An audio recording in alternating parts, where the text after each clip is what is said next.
Welcome to the Brian Craig Show podcast. My name's Brian Craig, and this is where MAGA comes to talk.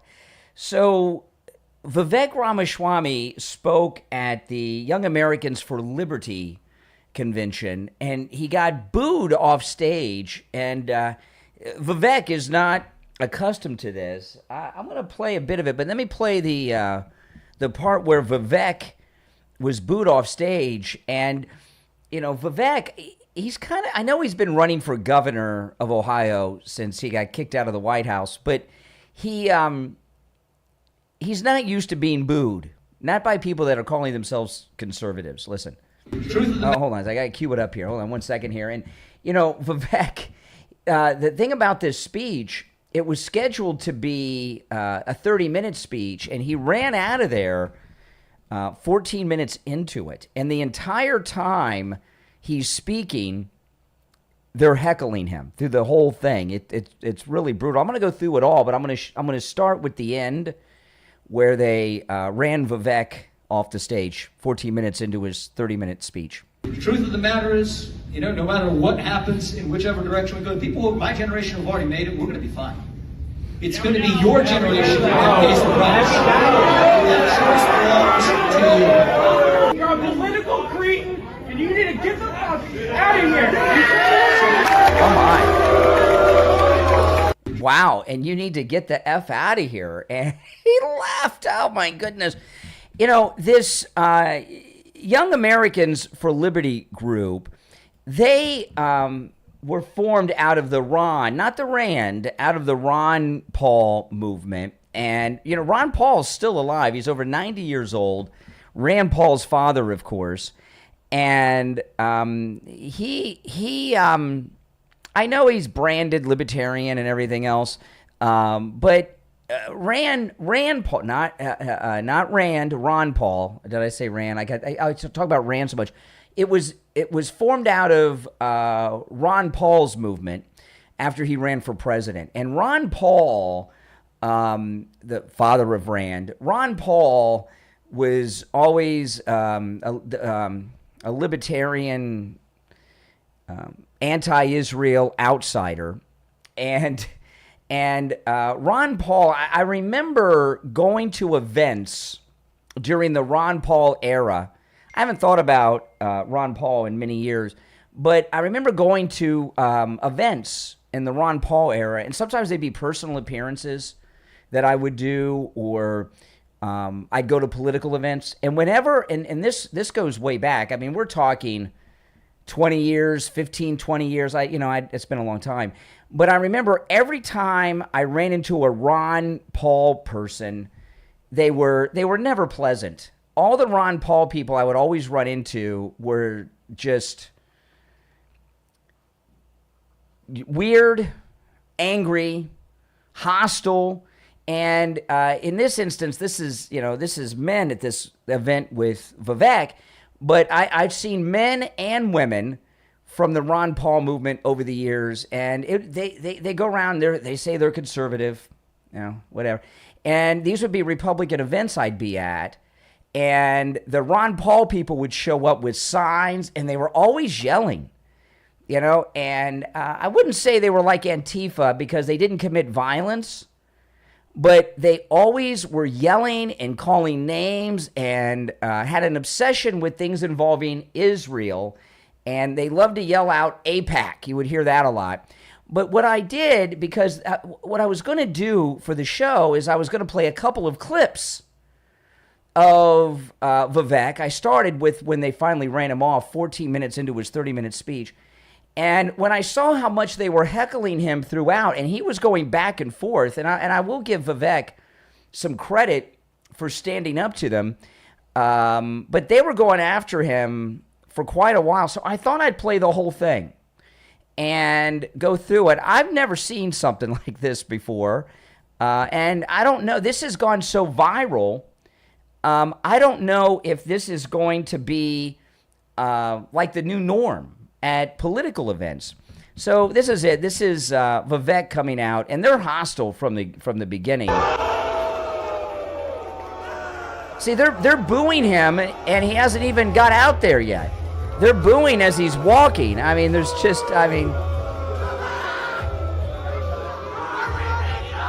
I mean, and not only are they booing, they're screaming at the top of their lungs. It's a libertarian conservative group, supposedly. Never seen anything like this before. What's going on, guys? Oh, boy. So we have a discussion tonight where usually what you do in a speech like this, political speech like we have a lot of, tell the audience what they want to hear, they all clap, you tell them more what they want to hear, and then you all go home. Yeah, it's pretty boring. We're going to do things a little differently tonight. If you care about somebody, you tell them the truth. If you care about yourself, you tell them what they want to hear. I'll give you the truth. Oh, boy. See, now this tells me, that I guess he got briefed on this Ron Paul group, and he knows that they don't really like what it is he has to say. But, he's been giving these stump speeches for years now, and he's going to say what he would normally say, and he's kind of just letting them know, hey, you're not going to like what I got to say, but we're all conservatives here. So a little tough love, right? The real devout. Here it goes. What about Israel? This is what we're going to talk about tonight. We're going to talk about the real divide in the country. It's not Republicans Here and at APAC. Democrats. It is between. You want to give the speech about Israel tonight, man? Because I care about it. Well, you can get on when they give you a slot, all right? So until then, you sit down, and then the organizers think this eloquent young man want to hear from him. That's up to you guys. Spend your time wisely. Well, I'll tell you this, all right? We've got. I'll tell you about. Let's say data centers for a second. We'll hit this. I'm not against data centers. I'm against you paying for data centers. All right, that's actually the problem, and you got to resort to the divide in this country between. You hear the things they're yelling. We want. I think the guy said we want more homes. There's no future, and what I'm wondering is, conservatives don't really. This is not how we as conservatives act. And I know that as I said, I've seen the unpleasantries of Ron Paul supporters over the years. So, but I'm not talking about this group, but I'm listening to this group, and and maybe I am, because this is what my observation is so far.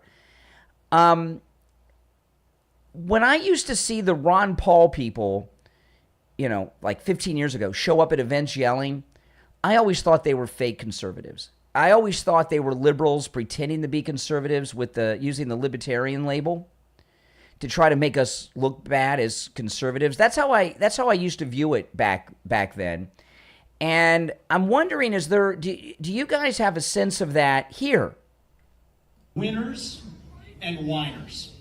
Between those who want America to win and those who want America to whine. That is the true division in this country. And what we really need, and I think the problem is, the real threat to the country, I'll start with this, is the rise of socialism in the United States of America.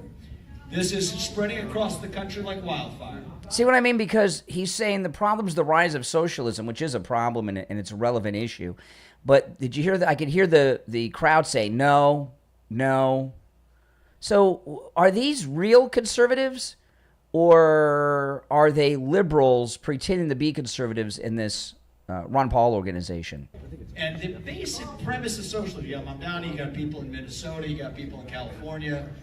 It could happen in the rest of the country too.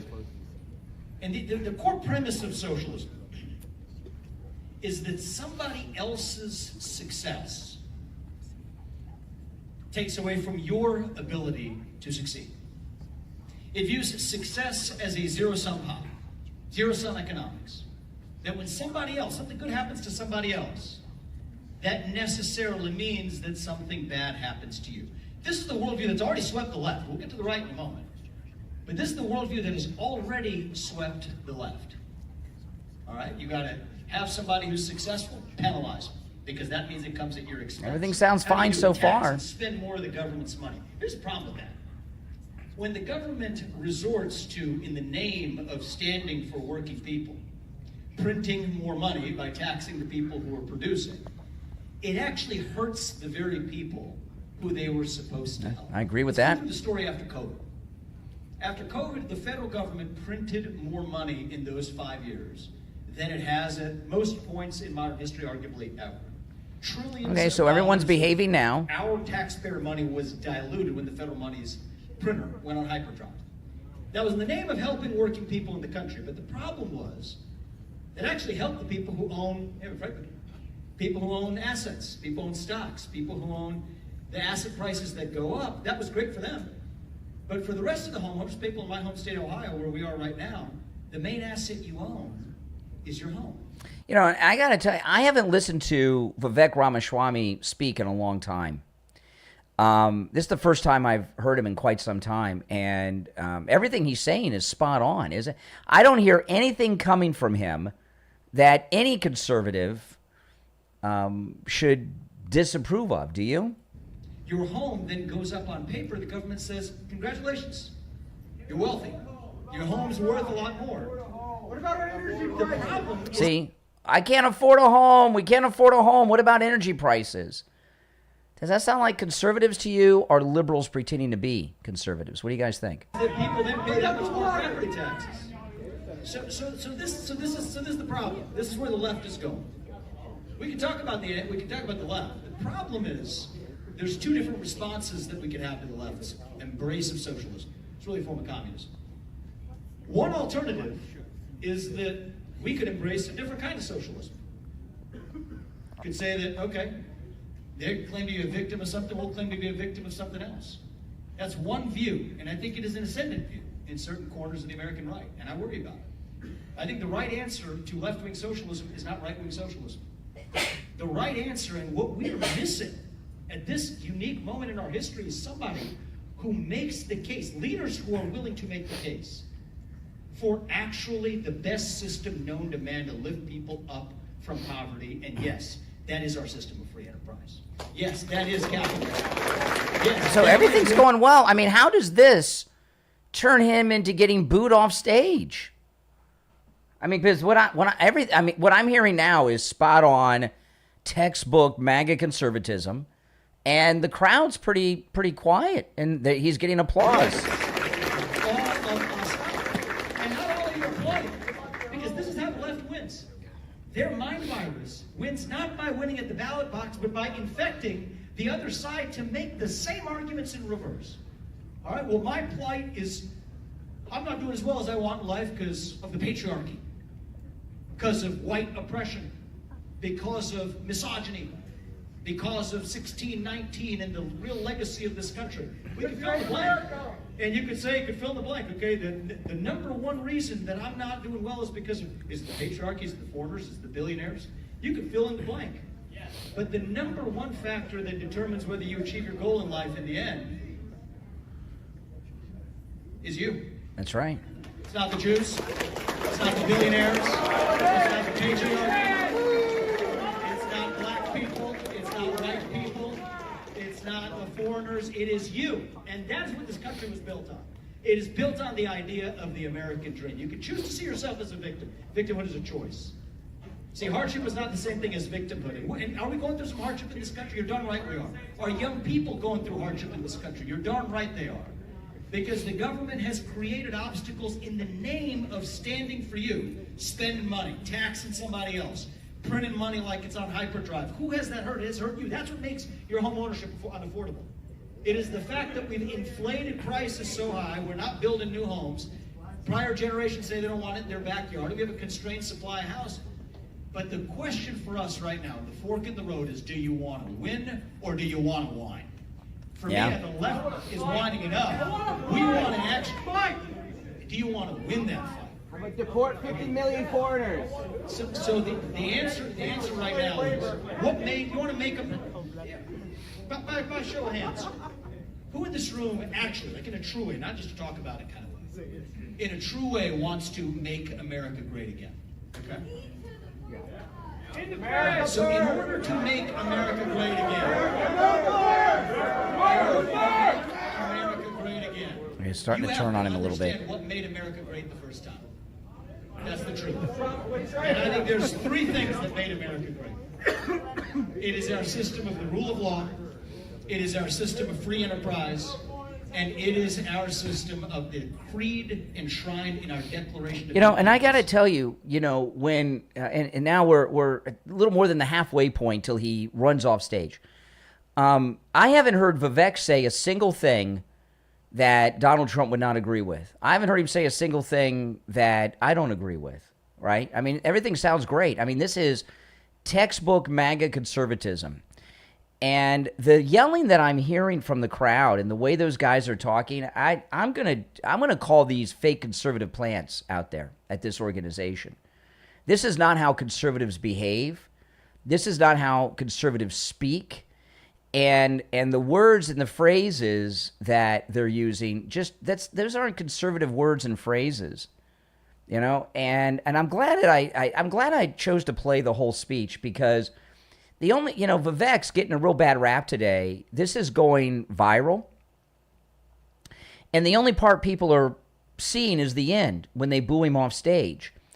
And the most recent polls I've seen out of Ohio, Vivek is doing extremely well. Ohio is a very important state. It's one of the most important states, right? So goes Ohio, so goes the nation. The Vice President, J.D. Vance, is from Ohio. And it's a very important Republican state. And I got to tell you, based on my observations of listening to this speech, you're going to see it's going to start to turn. These are liberals who have infiltrated this movement to sabotage Vivek Ramaswamy, to try to damage him and create, you know, liberals, the left are all about creating false narratives, right? They're propagandists, like Goebbels. They're propagandists is what they are. And what they do is they try to get these false narratives going all the time. And what they're trying to get going is a couple things, the left. One, Vivek isn't popular. They ran him off stage. That's one. The second one is conservatives don't like brown people, right? That's now, you guys, if you'd like to call in, the toll-free number is pinned in the live chat. It's 888-465-2631. I most definitely would like to hear your thoughts on this. And our U.S. Constitution. That's what made America great. That's what made our nation different than every other nation in human history. We believe in the idea of meritocracy. We believe in the idea that all men are created equal, endowed by their Creator with certain inalienable rights. Among these, life, liberty, and the pursuit of happiness. It means that we believe that we, the people, create a government that is accountable to us, not the other way around.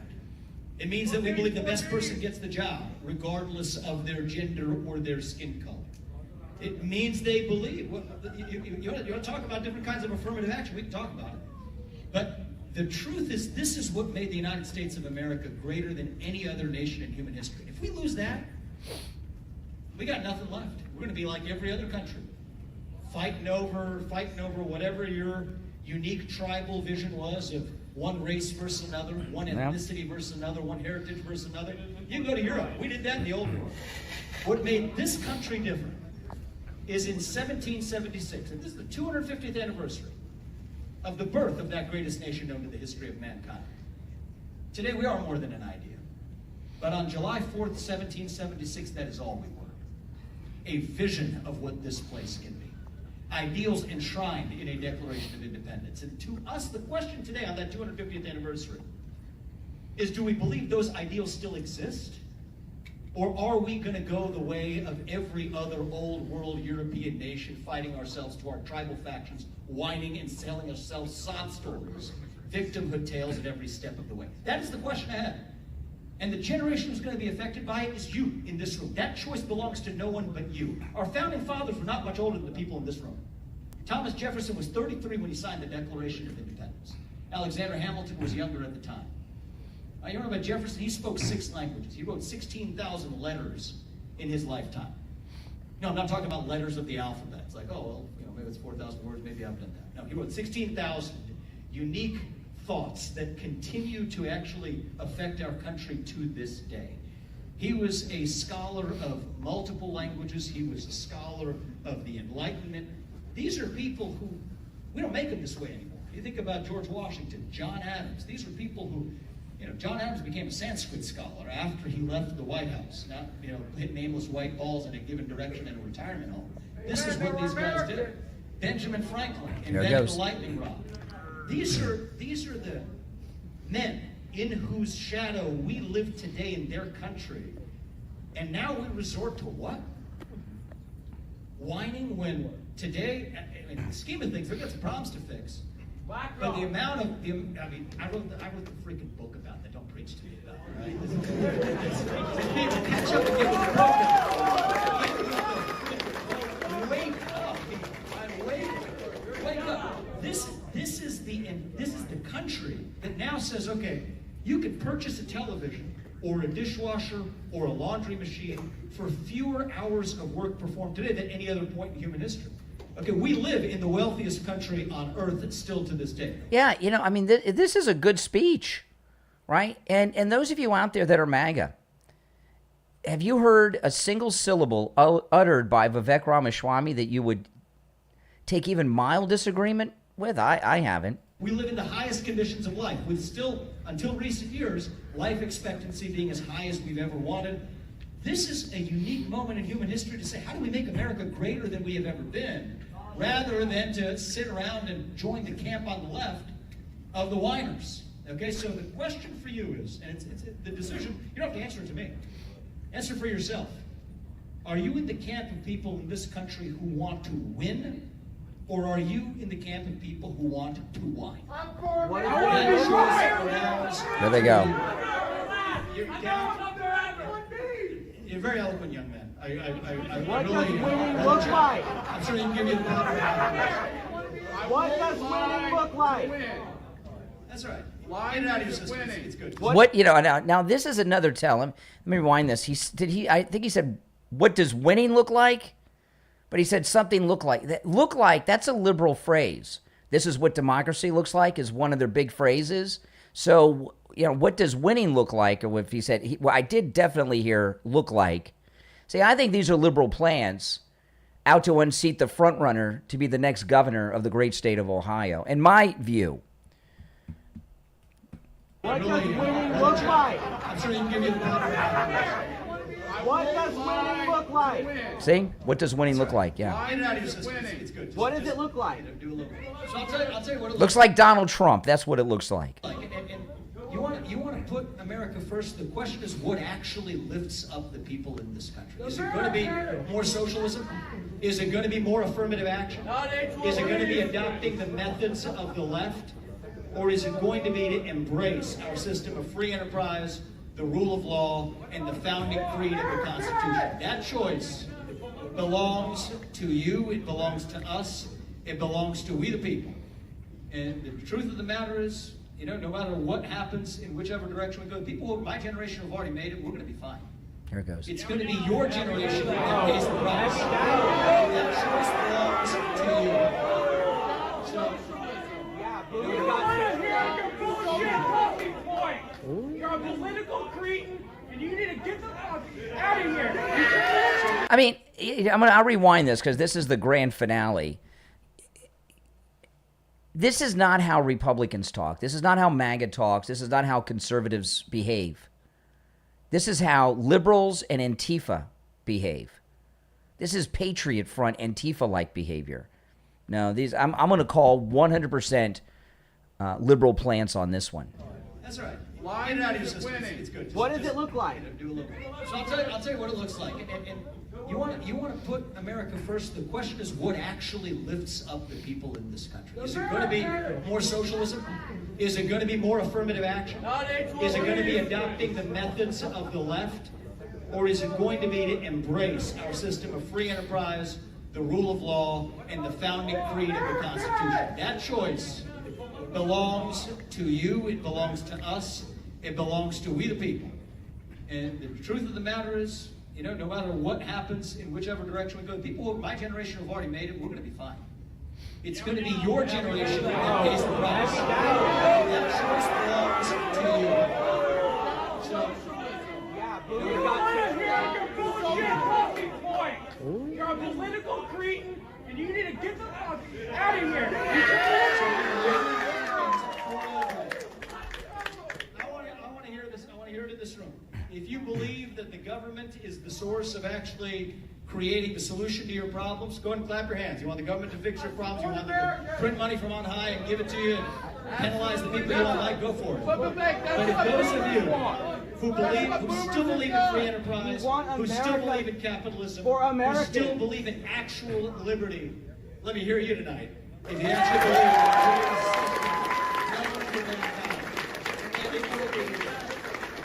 and for those of you who applauded, you're going to be carrying the rest of this room on your back. The country depends on you, and I hope for the rest of them that you're successful and can actually create wealth and create success instead of villainizing it. Peace out. We'll see you guys.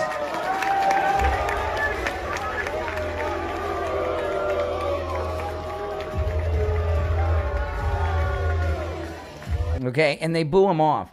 You know, this is, you look at how this story is being covered, okay? This is a hit job like nobody's business. I mean, look, I'm looking, because you play the whole thing, so you guys got to see it, right? You saw the whole thing, you know? And, you know, it's viral on X, but the news stories are like this. This is out of the Cincinnati Enquirer, which of course is an Ohio newspaper. Vivek Ramaswamy booed by conservative students at Xavier.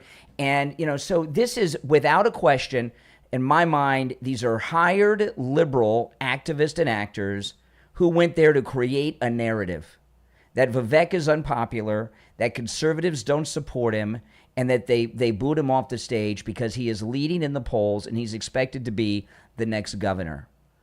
And that is the truth of the story. And no one could watch that speech and not come away. I don't think if you're even halfway honest with yourselves, there's no way you could watch that event and think anything different. You know, there's a lot of things that we can have different opinions on, right? No doubt, I get it, but not this. And that's why a lot of times, that's why I played the whole thing. It was 14 minutes long. You know, a lot of times you've got to see not the sound bites, but the primary source. And I know you guys that are listening to the program on one of the podcast platforms or watching on YouTube right now, you've seen this story all over social media today. It's been everywhere all day. And every single story is that conservatives booed him off stage.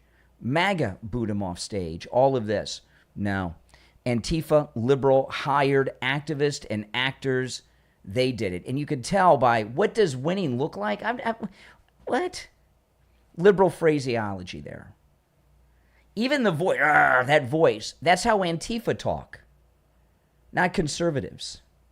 Conservatives have class and show respect and are proper and have manners.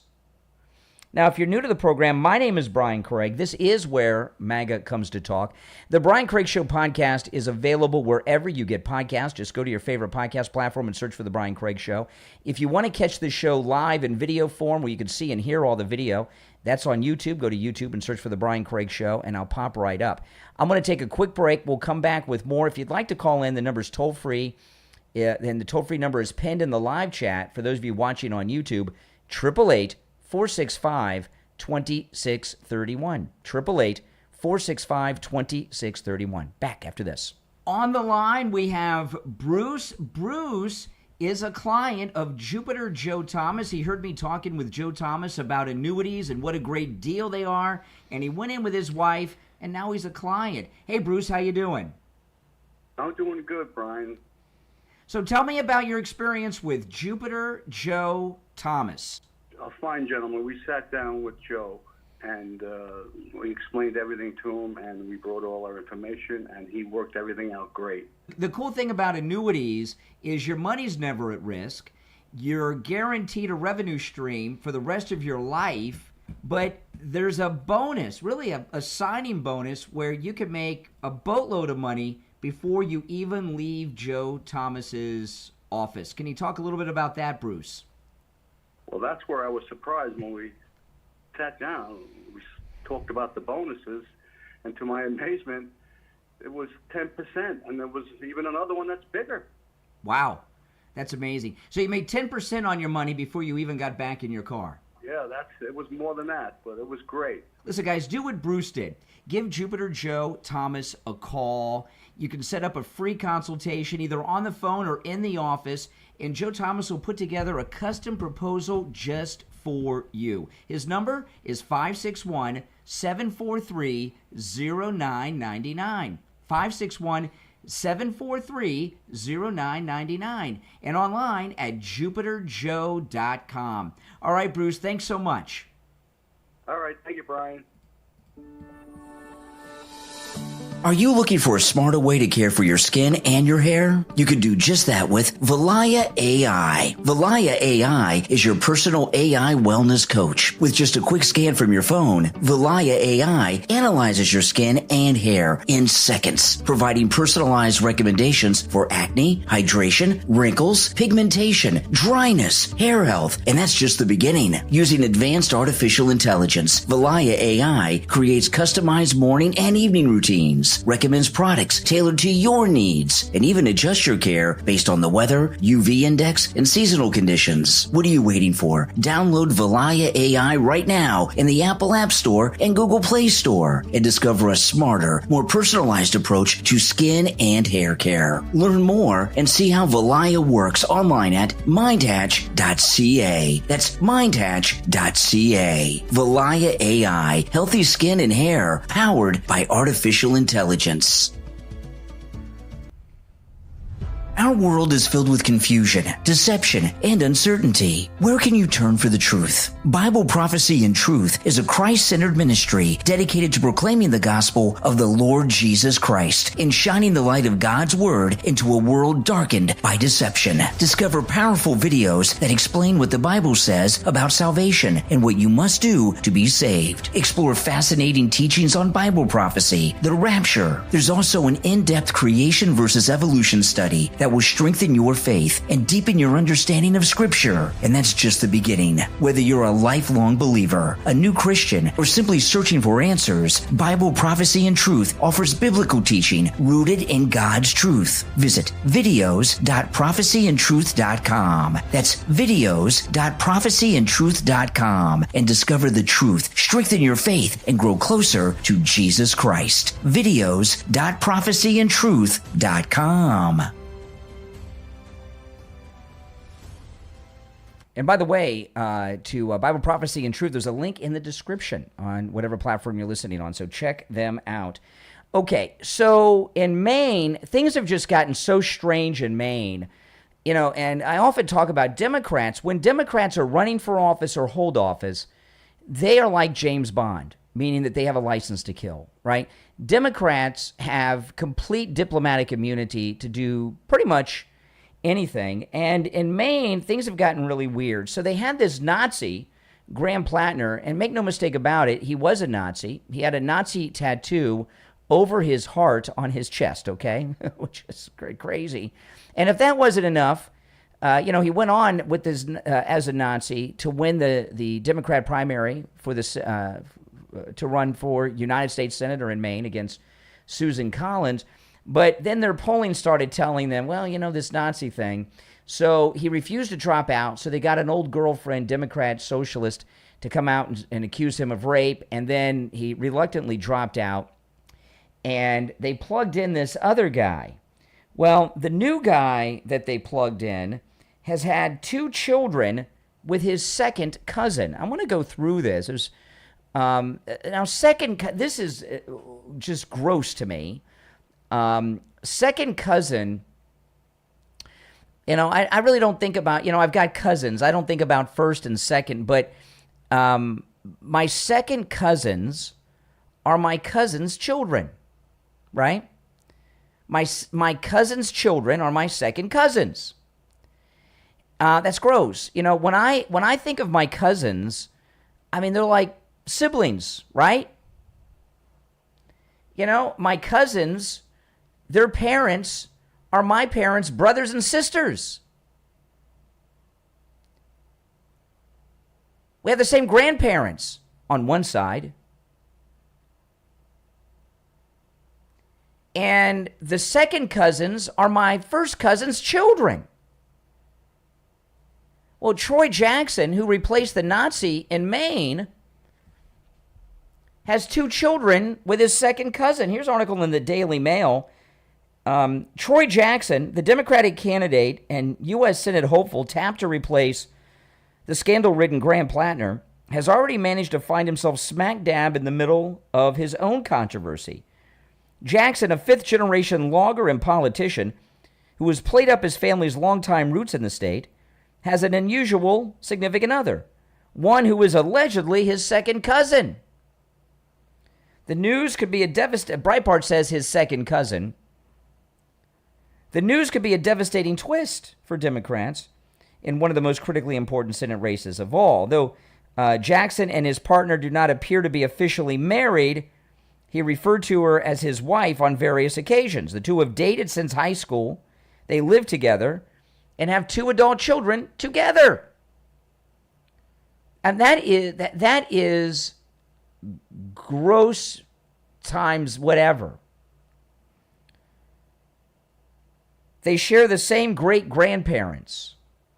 Well, great-grandparents pretty close. Did any of you know your great-grandparents? I knew 4 of my great-grandparents in my time. I knew 3 great-grandmothers and a great-grandfather were alive when I was alive, okay, after I was born, and I knew. That's pretty damn close. That is very close, sick, twisted stuff going on here. They share the same great-grandparents. News of their shared ancestry was first reported by the Maine Wire chief editor, Steve Robinson, who cited tipsters and genealogical records that linked the two to a shared set of great-grandparents. Troy Jackson is a 26-year-old politician, or 26-year politician. He's been in politics for 26 years, and lobbyist. He's not 26 years old. He's been a politician for 26 years, and lobbyist. He's made a career of bragging that he's a fifth-generation logger, but you don't have to go far back the generational line to find where it crosses paths with the ancestors of a significant other. His campaign blasted the flurry of headlines about Jackson as shameful and a politically motivated attempt to help the Republican incumbent retain her seat.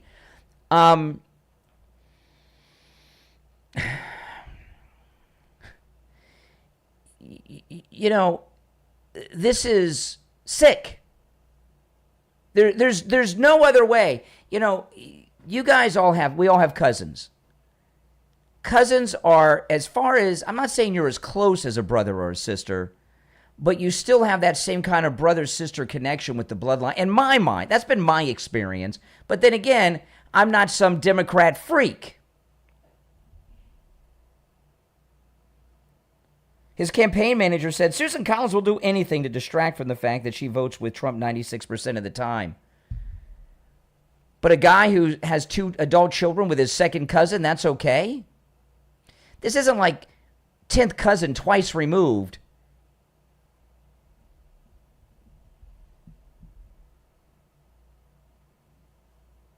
Personal attacks on Troy's family are shameful and desperate, the campaign spokesperson added. Well, what are they going to say?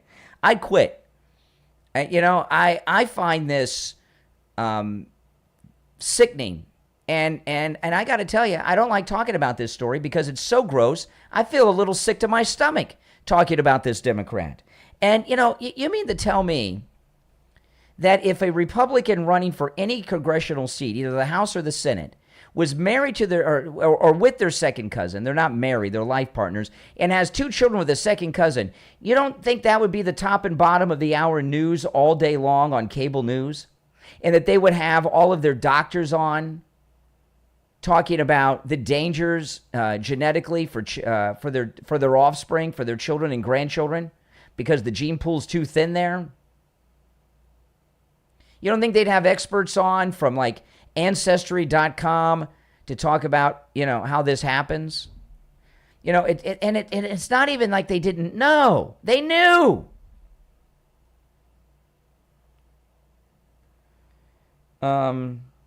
Tipsters and genealogical records confirm that his longtime significant other is his high school sweetheart and the mother of his 2 adult sons.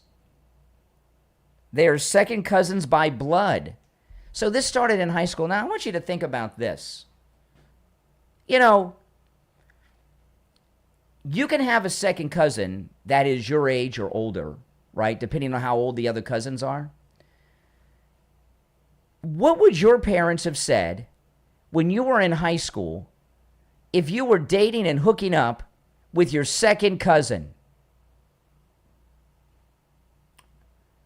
I don't want to know what my parents would say. They would have freaked the freak out. They would have kicked my butt. They would have taken my car away. They would have grounded me. Probably maybe even the belt would have come out. I don't know. That's pretty bad.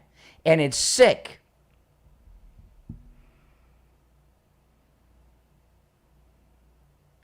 Reports of their longtime love affair could be deeply politically damaging. Yeah, you think? In comes as Democrats in the state race to make up for lost time and unseat Susan Collins 100 days before the election. But it's not illegal in the state of Maine. Maine has no laws that ban second cousins from getting hitched, though the two are not legally married, and the genetic risks associated with children born to first cousin marriages are considered as negligible. I don't believe that at all. Look at the royal families of Europe. They're all messed up. You ever see King Charles? I still call him Prince Charles. I go back. You ever see his fingernails and his hands? Right? And I remember in school learning about the Habsburgs and how they were so inbred, married to their cousins. And I was watching you ever watch Gone with the Wind? Remember in the beginning of in the beginning of Gone with the Wind, when they're going, they have the big party at Ashley Wilkes, that's correct. Ashley Wilkes, and they say the Wilkes always marry their cousins. And that's a line in Gone with the Wind in 1939, keep in mind, almost 100 years ago, where people are supposed to go, ew, they marry their cousins, gross. But have you seen this in the news at all, by the way? I haven't seen this once on television. I'm not saying it has not been on TV. I haven't seen it.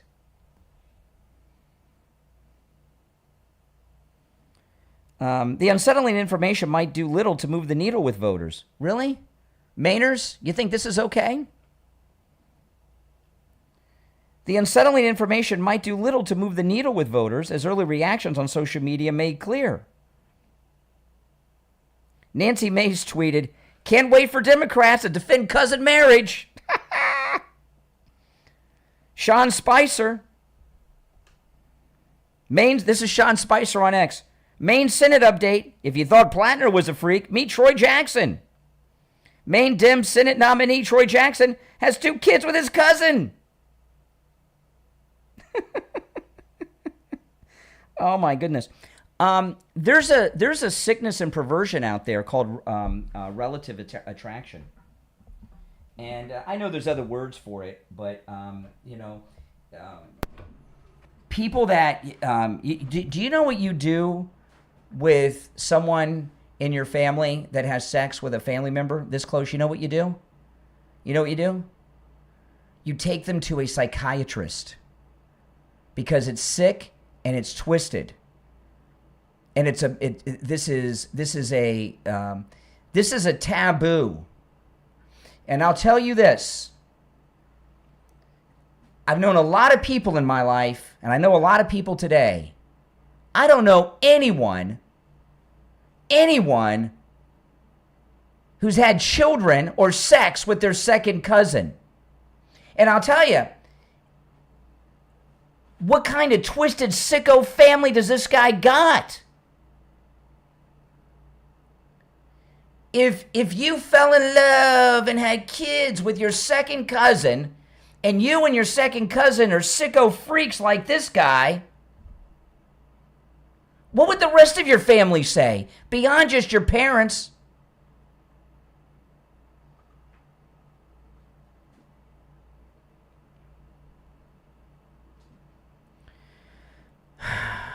If you'd like to call in, the number's toll free, 888-465-2631, 888-465-2631. It is a toll-free call. You're on the air. What's your name? Where are you calling from? This is Mike from Louisiana. Oh, hey, Mike, you're from down south. You know, this used to be a thing in Louisiana and everything. I saw on X today. Yeah. Yeah, and that's the thing. And think about this. Think about this. The last high-profile guy that I remember that did this with his cousin was Jerry Lee Lewis, and it basically cost Oh him my his goodness, career. Jerry Lee Lewis, yes, and at the time he was one of the biggest stars in America. Yeah, Yeah, it cost Jerry him- Lee Lewis, it yes, cost not him- Jerry Lewis, Jerry Lee Lewis. Jerry Great Lee Balls Lewis, of yes, Fire, yes. And by the way, he was from Louisiana when he was living. Oh, so, yeah. But again, Yeah. so him and Jimmy Swaggart, but that's neither here nor there. It basically cost I him saw his career. the And movie. they're Yeah, I saw the movie. It was good. Great Yeah, Balls of Fire. And what are the Democrats saying? They're saying, well, it shouldn't cost this guy his political career. No, it should cost him his political career. Heck yeah. And I like how they're saying, well, it's not illegal.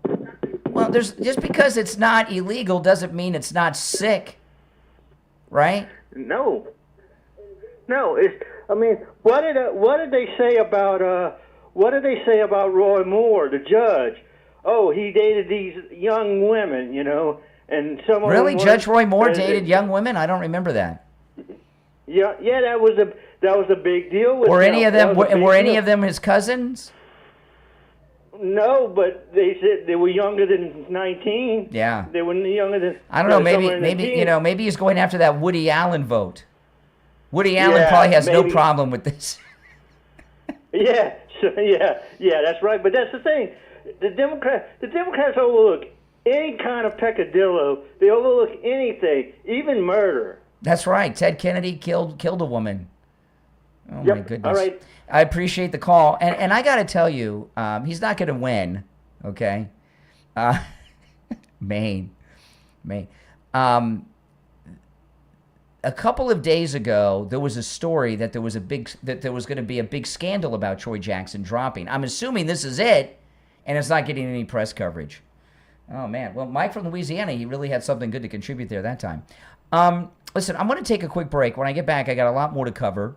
If you're on hold, stand by. If you'd like to call in, the number's toll-free and pinned in the live chat, 888-465-2631, 888-465-2631. Back after this.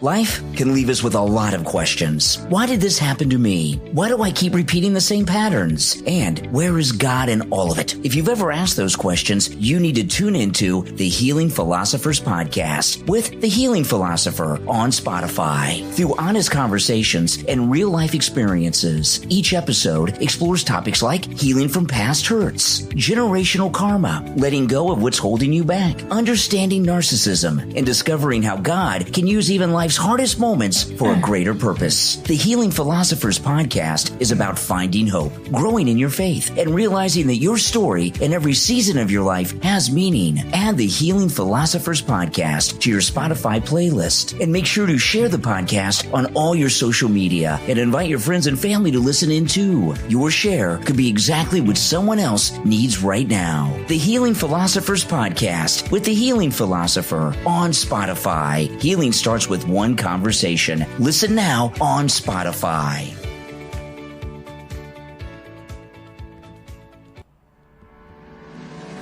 If you're a business owner, founder, or marketer, you already know that great content matters. The problem is finding the time to write it or the budget to keep hiring writers. That's where maywrites.co comes in. Think of maywrites.co as your on-demand writing employee. Need blog posts? No problem. Newsletters? They do that too. LinkedIn content? No worries. Website copy? Even an ebook? Just send your request. There's no pre-word charges, no per-project invoices, and no surprise cost. With maywrites.co, you get unlimited writing requests for one simple monthly rate. It's like having a professional writer on your team. You'll get fast turnaround, consistent quality, and the freedom to stop worrying about who will write your next piece of content. Best of all, you can try it free for 7 days. If it's not the right fit, you can cancel anytime. Stop chasing writers, stop paying by the project, and start creating more content with less stress. Visit maywrites.co right now. That's MAY Mayrights.co, your on-demand writing employee. All right, welcome back, everyone. I'm Brian, and this, of course, is the Brian Craig Show podcast. I want to talk about Tom Laporta over at Laporta Roofing. You know, if you are in the state of Florida and you need roof replacement or repair, Tom Laporta at Laporta Roofing is your guy. You know, he's a good MAGA guy who will never sell you a roof you do not need. If you need just a simple repair, he will do it. You know, we have one listener who called Tom Laporta for an estimate, a big condo. And he had several roofers come out before he heard me talking about Tom Laporta. They all told him he needed a whole new roof. And, hey, that's a big job. Massive condo building, huge, multi-story. Tom Laporta went out there, took a look, said, you just need a simple repair. Isn't that something? That's amazing. And I've never heard another roofer ever tell you that they won't sell you a roof you do not need. You can trust him. He's a good MAGA guy. He covers both the east and west coast of Florida, from the Atlantic all the way across Florida to the Gulf of America coast and everywhere in between. This number rings directly to Tom Laporta's cell phone, so you can call or text 954-604-4602. 954-604-4602. That's 954-604-4602. And online, LaportaRoofing.com. Okay, so a lot going on today, I tell you, big day. The Democrat Socialist of America came out and pledged their support to the Chinese Communist government, the CCP, the Chinese Communist Party. This is crazy. This is Fox News talking about it today. I went to Beijing, kind of hung out with everybody there and checked out the communism there. And this is one of those members, and this is what they wrote. I can't wait for you to listen to this. This is D. Knight, a DSA member from New York City, reported back, Beijing buzzed with excitement after a separate trip in 2024. Knight wrote in a blog, the provincial foreign affairs department staff called us VIPs and treated us royally. That's what he was excited about bringing back home. This is the same government that's accused of crimes against humanity against the Uyghur population, and yet he's excited that he was being treated like a VIP. Yeah, and the difference is the people who live there are not treated like VIPs. Right. And you use the right word in talking about this communism. Some of these DSA members are calling it Chinese socialism, which that doesn't even make sense based on the way that government operates. Of course you're treated like a VIP. They want you to see only the best of what can happen in this society by their estimation. But the people who've lived through this, that's the important part. Just like Alexander was just talking about, people who've actually lived it and can come out and freely speak as the people of China cannot. Folks in Venezuela who will say, we starved so badly over the last few years. One human rights report says people lost an average of 24 pounds because there wasn't food to eat. And this isn't something that the DSA is hiding. They're celebrating this stuff. They're publicly signing these pledges. You know, I had Megan Romer last week on Fox News Sunday and said, do you want government ownership of private businesses? Yes. There wasn't even any hesitation. So clearly they think what China is offering is a good thing. What's interesting, though, is I know that this is not going to impact any of these households. Okay, so this is so these Democrat, Socialist, Communist Party people have been signing these pledges of loyalty to the Chinese Communist Party. The Democrat, there's certain, in America, we have freedom of speech, freedom of expression, freedom of association, freedom of political affiliation, and all these things. These things make America great. But there's certain things that are treasonous, total treasonous. And in the last couple of weeks, we've seen multiple examples from the Democrat Socialist of America. Now, let me tell you, an association with the Communist Party, period, disqualifies you from security clearances with the United States government, even still today, by the way. So all these Democrat Socialists of America should be disqualified from that, including the ones in Congress. The Democrat Socialist of America, with their Democrat pathetic loons, continually say that they're not communist, that they're socialist. This is democratic socialism. We're not communist. Why are they signing pledges and of loyalty to the Chinese Communist Party then? Is that not a confession that the Democrat Socialists of America are indeed communist? A couple weeks back, when they released their party platform for this year, the Democrat Socialist of America, their party platform states the overthrow of the American government.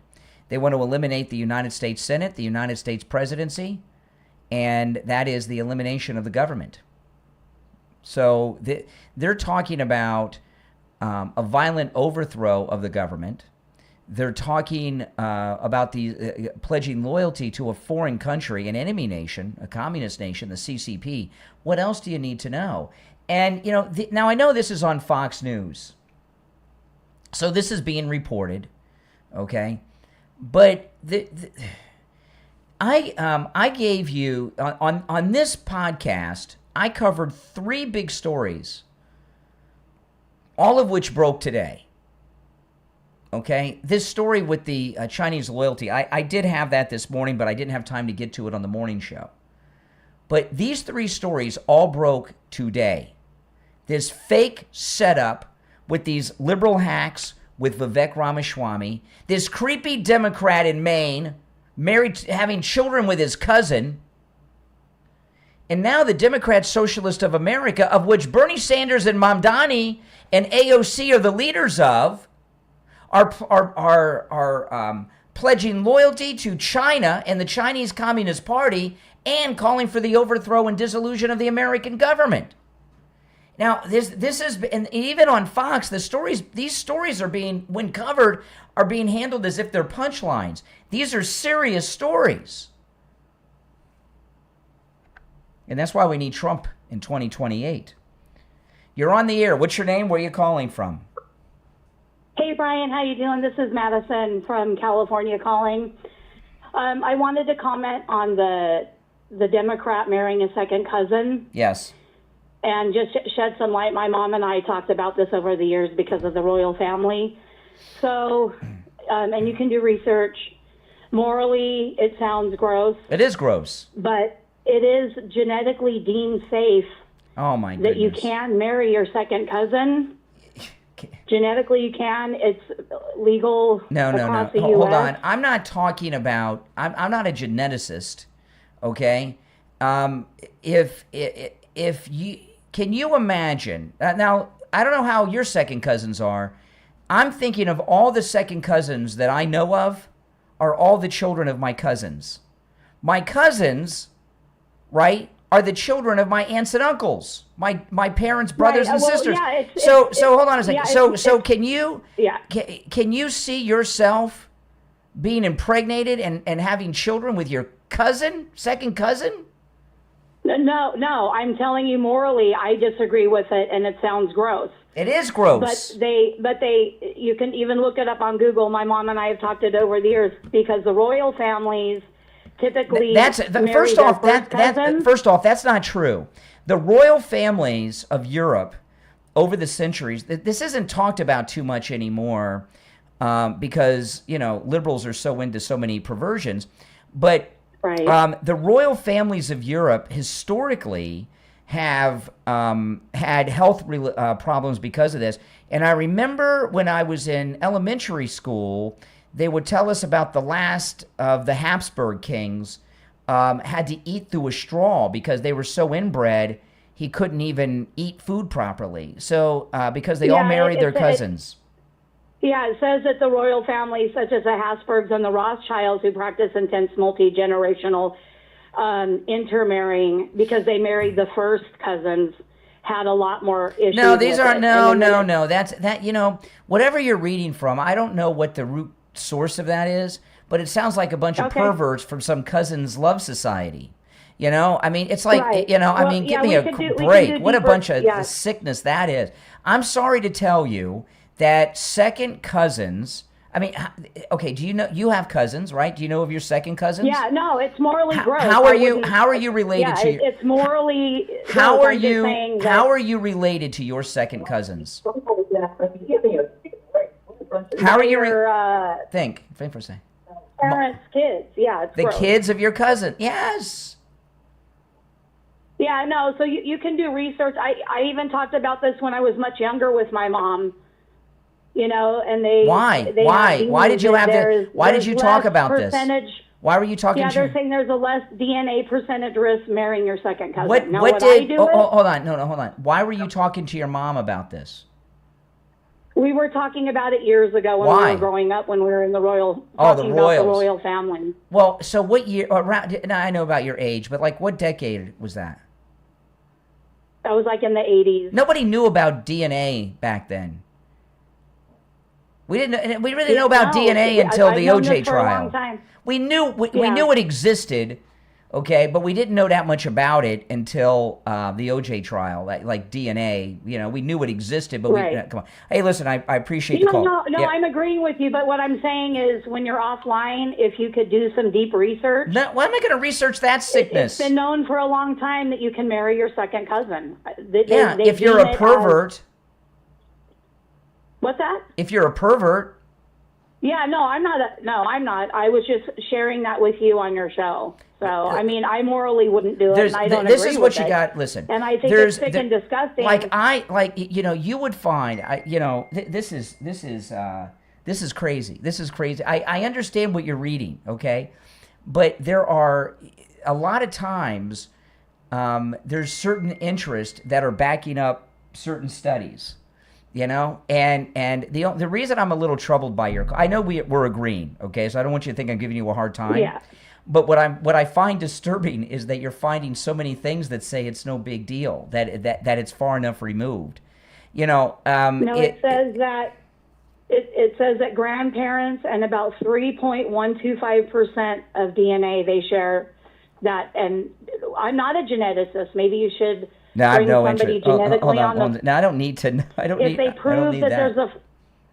Oh, well, hold on a second. I'm telling you, I morally don't agree with it. Yes. But if there is factual proof, and I know that there are sinister people behind this stuff, the same pedo people could write this stuff too. I'm saying if there is viable information that they feel that there's enough distance in the DNA between your second cousins, and they let me tell you, my mother is adopted. That's all I'm saying. Okay, if it genetically says hold on. I morally think it's gross and disgusting. I want you to just think it. about this. My mother is adopted, right? My mother's adopted. So my cousins, because my mother is adopted, okay, my cousins are my cousins because I don't really think about it except when I'm talking about it like this. But I have no genetic connections to any of my cousins. First, second, third, however far down, because my mother's adopted. Still, if I was going out with my second cousin, I'd be a pariah in the family. My mother would have kicked my butt. I'd be done. Right. I'm telling you, overall, the morality of it, yes, is gross and disgusting. Yeah. I wouldn't do it either. Hey, listen, I'm sorry I gave you a hard time. What I'm talking, I'm just pointing out that doesn't mean that there is viable proof that genetically you're safe by doing the second cousin. Yeah. And I am totally skeptical of who could write this stuff. I get it. But I've known this for a long time. My mom and I talked about it because the royal family used to go into the first cousin, and they said yes, that the inbreeding is too close to your first cousin. Yeah. Yeah. So that's why they had a lot of problems. I agree. All right. So, hey, listen. No, I agree with you. Yeah. I just wanted to point that out. I'm not saying I believe it. I'm just letting you know that is out there, and you could look it up. No, I'm not going to look it up. I'm overexposed to this already. This guy's a freak. He has no business. That guy's not gonna. He's not gonna win. I'm sure Collins is gonna get in. Yeah, kissing cousins. Right. Oh my goodness. we kind of have to vote her in, right? Like, I don't like her, she always votes against, but I don't know, maybe she'll finally get with the program. Maybe, maybe, I hope so. Yeah. All right, take care. All right, thank you for listening. Okay, I kind of misunderstood where she was going in the beginning there. You know what I mean? But oh well, hey, listen, no one's perfect. You're on the air. What's your name? Where are you calling from? Afternoon, Brian. It's Jopper Knight out of California. Hey, what's up? Hey, I'm not going to be talking about any cousins. Oh, thank you. You're very welcome. I am going to say this in general. This just demonstrates that the Democratic Party actually has no foundational policies that they can present to their voters that makes any sense whatsoever. They've been overtaken by this Communist Party, and they have no bench to pick from as far as legitimate candidates to run, which is not surprising. They have no money in their coffers. They end up having to put their headquarters up as collateral to be able to actually provide their people some sort of finances to be able to promote themselves in their elections. It's absolutely disgusting.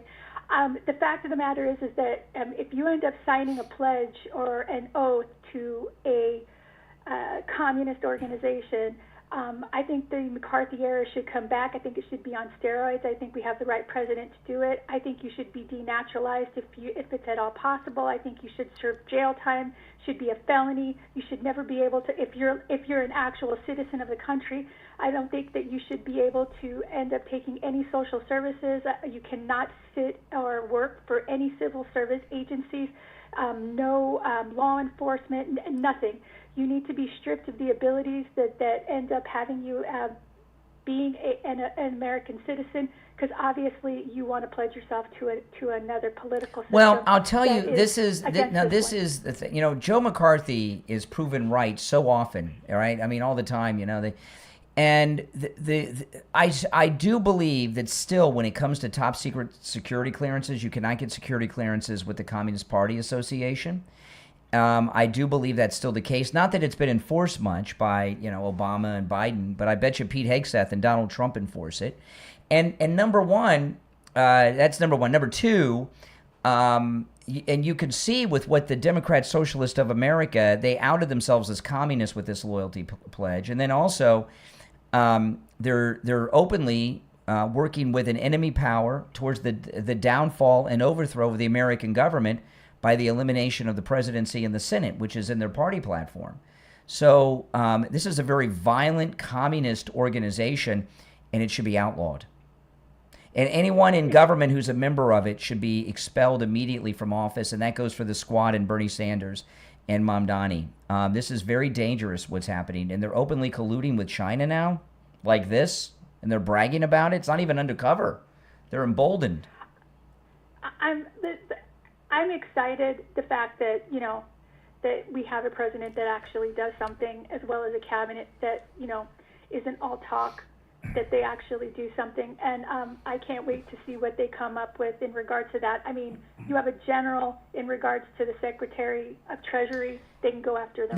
Now I'm glad you called from California. Are you familiar with the DuPont area in California? The DuPont family I am familiar with, but the DuPont area no. Well, Kamala Harris and her husband just bought a house, an $8 million mansion, and the neighborhood's 94% white. Of course. Where do you think they'd be? And I think and they're probably counting her, so it's probably 100% white. Now Kamala's there. It's a small town, right? So. Well, isn't her husband white? Yeah. Yeah. Yeah. Yeah. Yeah. Well, so why is this woman of the people living in moving into a neighborhood that doesn't have any black people in it? Everyone's white except her. Well, I mean, there's several individuals that don't live in the area that they represent.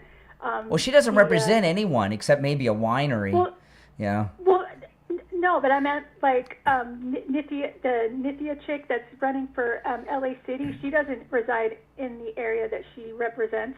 Yeah. She's another one. I mean, nobody lives anywhere. There's an African American that's old, and I forgot what her name was, but she doesn't live in Maxine the area Waters does. Maxine Waters represents South Central, which is now known as South LA, but she doesn't live there. She don't live there. Nowhere near it. No, she doesn't. She lives in a 5,000 square foot mansion somewhere else. Exactly. None of these people actually exist in the area that they end up actually creating legislation for. So it crumbles and it becomes a wasteland.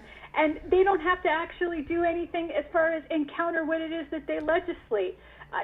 It's absolutely ridiculous. Yeah, but if J.D. Vance moved in a neighborhood with that was all white, that's all you'd hear about. See, if you notice on the shows today, liberals can do anything, right? They can move in neighborhoods with only white people. They can impregnate and have children with their cousins. I mean, Democrats, are there no boundaries? Are there no morals? Are there no ethics? Democrats with their, I mean, they're really just depraved, immoral lowlives. The Democratic Party, in my opinion, it just no longer exists. These people have absolutely no backbone whatsoever. The only one that seems to have a backbone is Fetterman, and even with that being said, you know, I'm concerned about him because you brought. I don't trust Fetterman.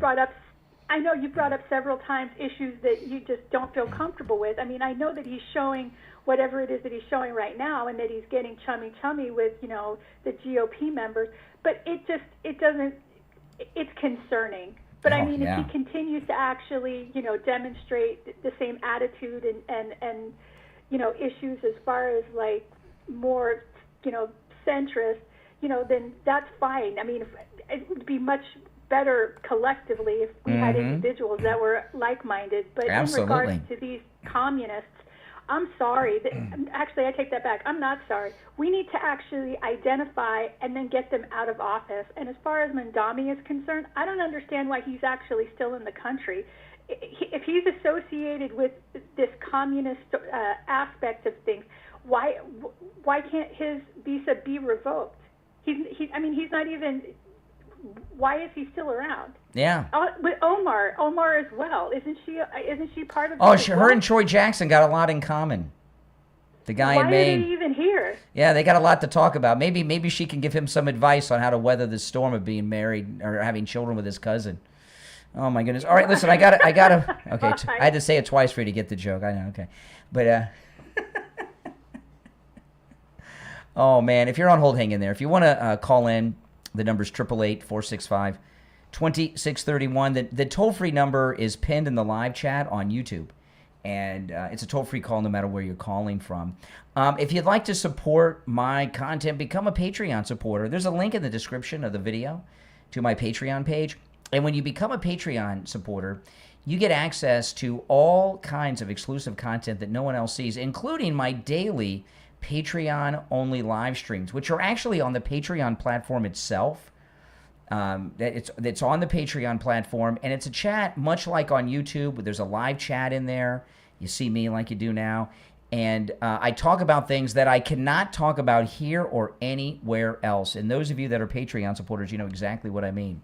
The link is in the description of the video. Click that link. Now, you have to be a paying Patreon supporter to have access to any of the content, and that's just $5 a month, all right, is what it starts at. If you become a top Patreon supporter, you get a live on-air thank you shout-out on every episode of the program. The names you'll hear now are my top Patreon supporters. I want to thank SF Jr., Christine, Chuck, Pamela, Nick, Wesley, Doris, Heather, David, Maria in Texas, Alice, Lizep, Shauna, George, Brandon, John, Frank, Dale, Tina, David, Laura, Rob, Wes, Sue, Janice, Teresa, Irene, Rick, Michael, and Robert R. These are my top Patreon supporters. Thank you all for your support.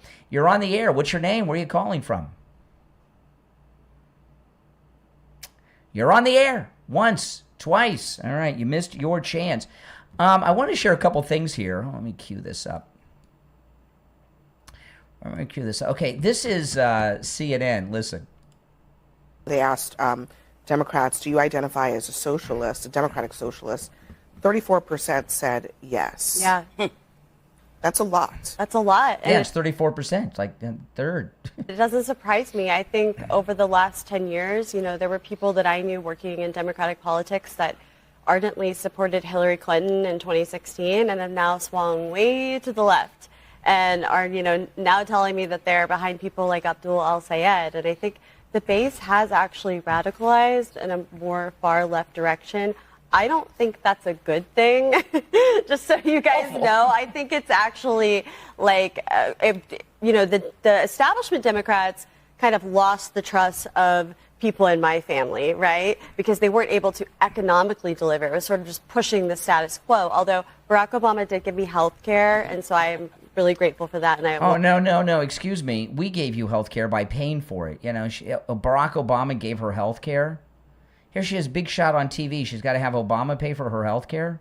What is he, her sugar daddy? What is she talking about? And, you know, whoever this is, I don't know who she is, but she's talking like a socialist, socialized health care. Always be, because I have a lung disease similar to cystic fibrosis. However, other than that, there wasn't a lot of like big transformation. And so the progressives are coming along and they're promising that.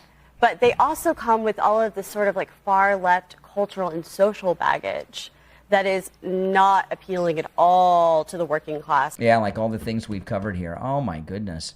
The Democrats, you know, I know a lot of people are like, this is awesome. We want to see the Democrats destroyed. I want to see that too. But I don't want to see the Democrat Party become a communist party that's openly aligned with the CCP, right? The CCP has infiltrated the Democrat Party for decades. We saw Dianne Feinstein had that CCP spy with her for 20 years, right? Fang. We've seen all this. Hunter Biden with the Chinese diamond. But now they're out of they're not hiding it anymore. The Democrat Socialists of America are openly pledging support to China. So this is NBC. They're interviewing one of the CCP girls. She's originally, I think, from she's running for governor in Wisconsin. She's from Korea, but I don't know. They didn't specify if it was South Korea or North Korea. You also have called for abolition. But look at this shirt she's wearing. She's dressed like a Chinese communist, right? She's running for governor of Wisconsin. She's got a button-up shirt with the top button with no tie on. You also have called for abolishing the police and ICE. That's a piece of what that political ideology is about, too, is it not? Well, ICE is a rogue agency and an enforcer of fascism, and I believe that it is an agency that indeed needs to be abolished. And I'm going to be a governor that is most serious about being serious about public safety, where we actually invest in our communities and we are tough on the causes in order to be tough on crime, preventing guns from being off the street, taking guns off the street, making sure we're investing in victim services, and that people who are incarcerated or work in the prisons are able to work and live with dignity. Oh my goodness. Well, then don't do crime if you can't do the time, right? Sammy Davis Jr. said that, theme song to Barretta. I mean, this one here, she's the worst. So she's from Korea. I mean, and look at those of you watching on YouTube, look at this shirt she's wearing. I mean, she looks like, and her hair. I mean, she is dressed and made up to look like a Chinese communist. They just don't care anymore. They're done hiding it. They're out of the closet now, right? Yeah, you know. And these Democrats, I mean, this is Adam Schiff. Talking, you know, he's the senator from California, one of the senators. He's talking about the Democrat Socialist of America. We've got a new poll out here at CNN tonight, which finds about just over a third, actually, of Democrats now identify as Democratic Socialists. 59% of them, right? So 60% are younger than the age of 45. Are you on board with this? Do you see this as, you know, accept this, that this is where your party's going? And are you good with it? Look, I think we're a big tent party. I think we should be a big tent party. Okay, so big tent party. Let me finish. I would rather be in that big tent in the majority than be a smaller party that is stuck forever in the minority. Okay, so he says, yeah, these Democrat Socialists of America, the ones that just pledged allegiance to the CCP, yeah, we're a big tent. We welcome them in. Well, the reason I share this particular clip, because there's a lot of Democrats saying similar things. They've got that talking point, we're a big tent party, stealing from Reagan. Adam Schiff, what's Adam Schiff most famous for, other than just being a general scumbag and weirdo, liberal hack? He was the big promoter, the CCP, Chinese Communist Party, yes. He was the face of the Russia hoax, the Trump and Russia collusion. Well, now that we have leaders from the Democrat Socialist of America that he welcomed on CNN into the Big Ten of the Democrat Party that are openly colluding with the CCP, and it's in writing and they're bragging about it all over the internet, isn't there some collusion going on with China now by the Democrat Party? Mr. Russia hoax? Oh my goodness. And of course CNN, don't expect them to ask Adam Schiff any of these questions, but it is very, very true. Now, did you guys see President Trump's cabinet meeting at Camp David? And I was surprised that he went to Camp David, because it's not really luxurious by Trump standards. But he was asked about some cyber hack in Minnesota, and I want to play what the president said. But before I do that, this was a news story from ABC about it. Okay, that there was they're claiming there was some type of hack in Minnesota. This morning, the FBI and EPA out with a warning to water and wastewater facilities, alerting them to a surge in cyber attacks. Companies in at least 7 states now reporting incidents to federal authorities. Some of the operations affected, according to the FBI, include flooding and loss of pressure, which could potentially allow untreated groundwater to seep into pipes. The warning comes amid a wide-scale cyber attack targeting more than 30 water treatment systems in Minnesota. Authorities have not yet identified who is responsible for the Minnesota attack, but sources tell us a number of officials suspect Iran-linked hackers may be involved. Iran-linked hackers. They can't even get on the damn internet over there now. We blew it all up. But so they had this major failure in Minnesota, and they're blaming Iran. Well, the president at Camp David was asked about this today. And, you know, the thing about President Trump, when he's asked about something, you know, he's running a major military campaign against Iran, and he's briefed by the CIA, by the War Department and such, so he has an educated opinion. But they asked the president today at Camp David about it. Can you rule out that Iran is behind the water attacks? Can you rule out that Iran is behind that cyber attack? I don't. No, I think that Minnesota is behind it. You know who's behind it? Minnesota, because they're grossly incompetent. I think the governor's behind it. I don't think there was an Iranian cyber attack. I think that Minnesota ought to get its act together. It's one of the worst run states. JD will tell you. He found tremendous corruption in Minnesota. Yes, sir. And by the way, just gave me a report. Massive future things having to do with corruption in Minnesota are happening right now. Okay, so the president, who has been briefed by the security agency, says, no, there was no hack by Iranian hackers in Minnesota. It's the incompetence of the governor. That's right. And the Democrats. And they're incompetent. They're corrupt. We know that it's the most corrupt state there is. It really is. Crazy to say, right? The Somali pirates are there and everything in Minneapolis. And they're trying to deflect from their own incompetence and corruption. So they got this boogeyman now. It's Iranian hackers. Why would the Iranians, if they were going to hack, why would they be hacking in Minnesota? Wouldn't they want to hack in D.C. or New York or someplace? Why would they want to hack in Minnesota? Doesn't even make sense, does it? Yeah, somebody in the live chat just said Spain is done. You know, Spain, this disturbing footage out of Spain that we've seen, and there's been several waves of attacks now of this invasion. I mean, this is the largest beach invasion since D-Day in Normandy in 1944. It really is. I don't think that's an exaggeration. It seems to be nonstop. Spain is completely done. They have a woke government. It's over. And, you know, but what is Spain today, really? It's a tourist trap. What do they give us? There's worse countries to lose than Spain. But when I look at these disturbing videos that we've all been seeing out of Spain, and we're getting a lot of coverage out of England because the Brits love to go to Spain on vacation, right? They just love to go to Spain. So this hits home with a lot of Brits. So we're seeing a lot of coverage from England on it, which is good. So we can see what's going on there, though, is what was going on at our southern border for the 4 years of the Otto Penn Biden administration. Make no mistake about it. And it was the same type of people, right? Criminals, very dangerous. And they were being welcomed in and running into our country, too. And thankfully, the president has stopped it here. There hasn't been an illegal crossing in a year and a half in the United States. But Spain is done, and it's just a few short miles from that town over to the mainland of Spain. And some of those boats I've seen, they could easily make it there.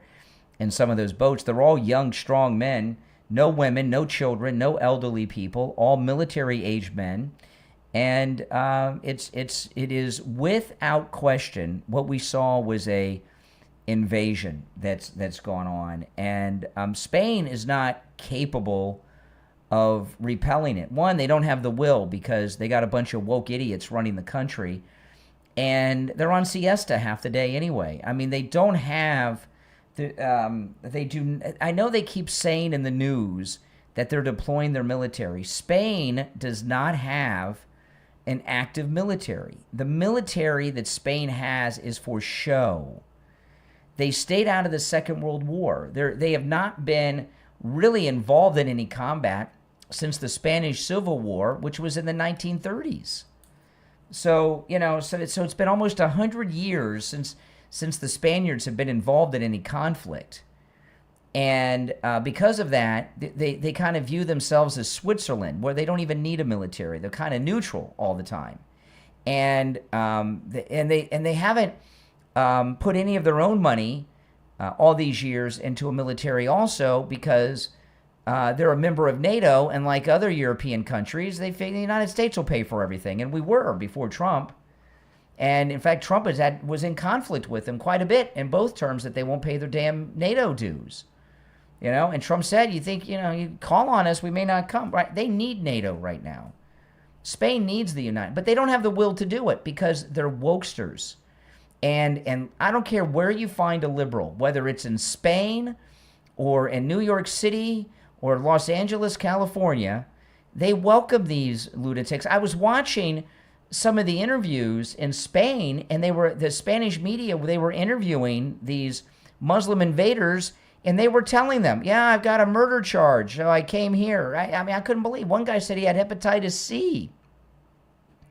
They're over there confessing their crime. One guy was going to prison in the Netherlands, so he bugged out and came here. And he's telling them on the news. And liberals are, they're so into virtue signaling and all this garbage that they think they're doing something good by welcoming monsters into their town. And when I was watching the footage yesterday, I noticed that there were no locals in the streets. They were all hiding out. I don't blame them. And I saw some videos of the invaders climbing walls into people's homes and breaking into houses. Could you imagine the terror that went on in that city last night? Could you imagine as a husband, as a father, you've got a wife, you've got daughters, and you've got these invaders in the streets, and there's no one there to stop them. And I don't know, do Spaniards, are they like the United States? Are they a gun culture like us? I mean, at least we can defend ourselves a little bit. What do they got over there? They got nothing. Nothing. The only thing that could get those guys in trouble is if they break into a bullfighter's house, and he may be able to use the blanket. Yay, come here, But other than that, I mean, the toughest guys they have are bullfighters, and they just dance around in funny clothes and hold a blanket. It's a country of wimps, Spain. They used to be a great country of fighters and everything else, but not anymore. And I just hope, though, that the people of that town weren't victimized last night or today or any time. And Spain, if they're going to send any ships or anything to that town, it's going to be to pick up the invaders and bring them back to mainland Spain. You know that, right? That's how these liberal wokesters are. If you are new to my program, make sure you follow and subscribe on whatever platform you are tuned in on. If you're on YouTube, guys, make sure you like the video. I live stream every morning of the week, 7 days a week, Monday through the whole week, and Saturday and Sundays too. When I'm in the studio, I'm taking live calls. And during the week, you'll catch me most every afternoon live streaming as well. So If you're new to the program, make sure you follow and subscribe on whatever platform you're listening on, all right? My name is Brian Craig. This is where MAGA comes to talk. I will see you first thing, bright and early, tomorrow morning. Take care.